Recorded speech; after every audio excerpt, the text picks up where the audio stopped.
You replayed it again, a conversation from 3 years ago, a moment nobody else remembers. You changed what you said. You changed what they said. You ran it until the ending was different. That's not rumination. That's an unfinished file the nervous system refuses to close. Picture a child after something went wrong, a fight, a punishment, a moment of humiliation, lying in the dark, running it back. Not because they wanted to, because something in the event didn't resolve. No apology came, no explanation, no adult who sat down and made the ending make sense. The child's brain, designed to process and file experience, got stuck at the open loop. It kept returning, looking for the closure that never arrived. Neuroscientists call this the Zeigarnik effect. The mind holds interrupted experiences in active memory far longer than completed ones.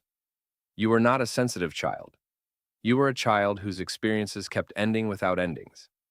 Here is what that trained your brain to do. The first sign is that you replay arguments and rewrite your own lines. I should have said. You know exactly what you should have said. You have rehearsed it until it's flawless. But the argument is over, and the perfect response lives only inside your head, landing in a version of the conversation that will never exist. This is not overthinking. It is your brain attempting to complete something that closed before you were ready, before you got to be heard or understood or right. In a home where conflict ended with doors slamming or silence or someone simply leaving the room, resolution was not a thing that reliably happened. So your brain learned to manufacture it privately. The rewrite is not vanity.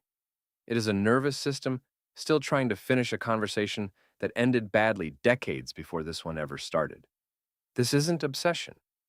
This is what happens when a child grew up where conflict never actually resolved. If that is familiar, leave a 1 in the comments. But the second sign is where it starts costing you the present. The second sign is that you get pulled into old memories without choosing to. You are in the shower, you're driving, you are mid-conversation with someone who is right in front of you, and suddenly you are somewhere else entirely.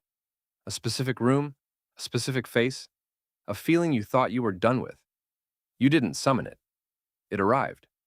Because unresolved emotional memory doesn't sit quietly on a shelf. It stays in active rotation, surfacing whenever the present moment drops its guard. Bessel van der Kolk documented how unprocessed trauma doesn't store as narrative. It stores as sensation, image, and emotional charge that reactivates without warning. The memory keeps returning not because you are dwelling, but because the original experience never got fully metabolized. Your brain is not broken. It is still working on something it was never helped to finish. The third sign is that the memories you replay most are the ones where you were made to feel small.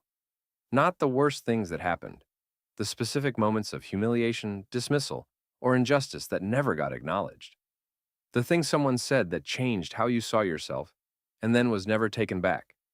You return to those because they contain an open verdict, one that was handed down without a fair hearing, that you never got to contest. The replay is the appeal. Each time you return, you're trying, in the only court available to you, to get a different ruling. The problem is, the court only exists inside your head, and the other person never shows up to testify. This isn't self-pity. This is what happens when a child was on the receiving end of judgments they had no power to challenge, and no adult to help them reframe. If that one landed, leave a 2 in the comments. The last sign is the one that makes the whole loop impossible to break. Now stop for a second. Replaying old memories is not weakness. It is what a brain does when it was handed experiences that had no proper ending. No repair, no witness, no resolution. You are not living in the past. You are trying to finish it. The last sign is where that trying finally shows its cost. The fourth sign, and the deepest one, is that the replaying never actually resolves anything. You run the memory. You feel the feeling. You rewrite the ending. And then, it comes back. Because the loop is not a problem of logic. It is a problem of the body. The brain cannot close an emotional file through thinking alone. It needs what it originally needed and didn't get, to be witnessed. To have the experience acknowledged as real by someone outside your own skull. Every time you replay alone, you're trying to self-administer a treatment that requires another person. The memory keeps returning because the processing is incomplete, not because you are weak, not because you can't let go, because letting go of something that was never properly held is not something a mind can do by thinking harder. You were not designed to heal in isolation. Nobody is. Here is what is actually true. The replay is not the enemy, it is information. It is pointing at something that needed acknowledgement and never got it. The shift is to stop trying to think your way out of the loop and start asking what the memory is actually asking for. Usually it is not an answer, it is witness. The second truth, closure does not come from the person who caused the wound. It comes from processing the wound fully, which means feeling it completely, rather than replaying the surface of it endlessly. The third truth, the memories that won't leave are not signs that you are stuck. They are signs that something real happened to you that deserves more than being quietly managed alone. It started with a child whose experiences kept ending without resolution, without the adult who came back and made it make sense. That child became someone who finishes things privately, in their own head, on a loop that never quite closes.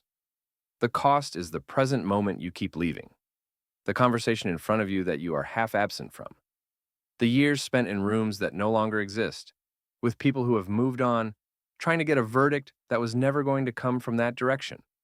What would change, not tomorrow, not after some long process, if you finally understood that the ending you keep rewriting already happened, and the only thing left to do is grieve it and put it down?